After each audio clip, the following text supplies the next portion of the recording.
मैं टीवी पर विपक्ष के नेता का भाषण सुन रहा था। आपकी जिम्मेदारी है कि ये सदन की गरिमा पूरे देश में और विश्व में बनी रहे। मान्यवर, ये जो भाषा है सदन की मर्यादा तोड़ने वाली, आप क्या भाषा उपयोग, कायर है, आप सरेंडर कर रहे हो, आप उनसे डरते हो, अब शब्दों का प्रयोग होता है, असंसदीय शब्दों की भरमार लग जाती है।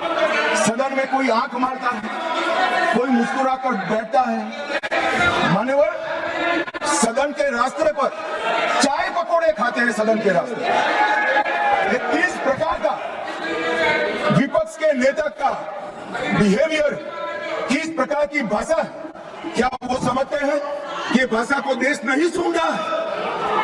ये भाषा को देश सुन रहा है। आपकी और आपकी पार्टी दोनों का परिचय देश को हो रहा है। मान्यवर, संवैधानिक संस्थाओं का अपमान करते हैं, फ्लाइंग किस कर देते हैं, धक्का मुक्की करते हैं, बाहर जाकर बयानबाजी करते हैं कि सरेंडर हो गए। स्पीकर को बार बार रोकना पड़ता है और सत्र छोड़कर विदेश चले जाते हैं। मान्यवर, मैं इतना जरूर कहता हूं कि ये भाषाओं में तीव्रता से भावनाएं व्यक्त नहीं होती है। सदन में बोलने की कला आपके बहुत सारे सीनियर लोग हैं, उनसे सीख ले, और सीनियर लोग ना हो तो प्रियंका जी ही है, उनसे थोड़ा सीख ले कि सदन में कैसे बोलना चाहिए। मान्यवर, ये कहते हैं ये क्रूर बिल, महिलाओं को आरक्षण देने वाला बिल क्रूर बिल है। उत्तर और दक्षिण के बीच में भेदभाव कर रहे हो, दक्षिण का प्रतिनिधित्व कम हो जाएगा। इतना कल समझाने के बाद भी अगर ये स्टेटमेंट आता है मान्यवर, तो मैं मानता हूं ये जानबूझकर दिया गया स्टेटमेंट है।